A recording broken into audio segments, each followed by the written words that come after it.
Agriculture is a large part of Minnesota's economy. We are the fifth largest agricultural state in the U.S. Insect pests can greatly affect our crop yield. Many insects tend to overwinter, allowing them to come back in the spring and continue to attack our crops. By understanding how insects survive cold temperatures, we may be able to use our information collected to benefit agriculture in the future. We plan to ask questions like, how do cold temperatures affect insects, and what are the mechanisms for cold survival?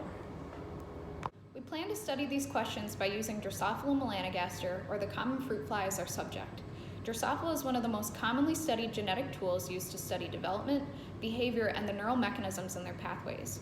One approach we'll be using to study this will be through the selection of extremes. We will be subjecting the flies to freezing conditions and plan to breed together those that survive.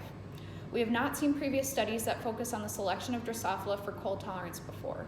By selecting the most freeze-tolerant flies, we can learn the limits of their cold tolerance and hopefully use Drosophila as a model to understand cold tolerance in insects in general.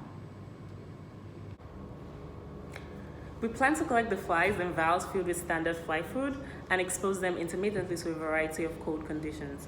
Both male and female flies will be exposed to -20°C, -5°C, and 0°C, and we're going to measure the length of time until death. We aim to find the time for approximately 50% mortality. The survivors will then be bred and will also be tested for their 50% mortality rates. This will be repeated for several generations to find out how long freezing tolerance can be extended.